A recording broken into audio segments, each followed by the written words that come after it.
Welcome back to Rich Reflections, where we take a look at the upcoming Sunday Gospel reading and see how it applies to our lives today. Well, this Sunday is the 12th Sunday in Ordinary Time, and while it might not be the longest Gospel reading, it is jam-packed. So much that I won't even be able to talk about all of it, but it's okay. We'll highlight it. It begins with, do not worry. I love those three words, do not worry. You know what that tells us and what that implies is that the Lord knows it all. He loves you so much. He's going to take care of it. He knows what's best. So why are you worrying? I have to often ask myself that question. Rick, why are you worrying? Especially if you're in relationship with the Lord, especially if you know the Lord.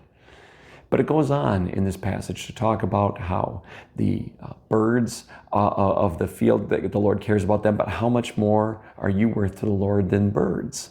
In fact, it says that He knows every hair counted on your head. And for some of us, it might not be as many hairs, but the point is that He cares so deeply about you that He even knows all of the follicles on your body. That's pretty incredible.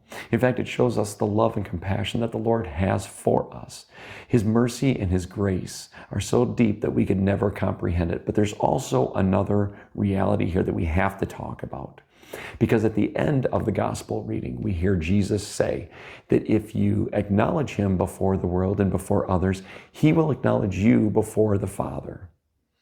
But then it ends with, if you do not acknowledge, if you deny the Son in front of others and to the world, then He will deny you in front of the Father.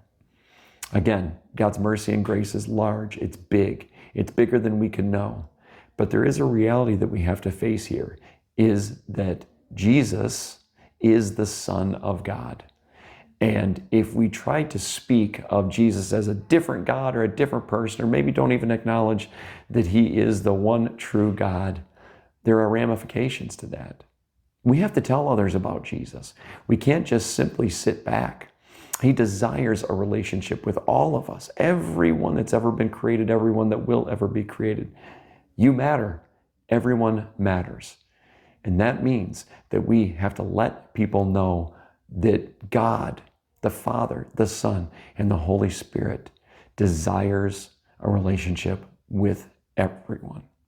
Nobody's excluded. Everyone's invited. So today, who can you invite into a relationship with the Lord? Thank you so much for joining us. We look forward to seeing you next time on Rich Reflections.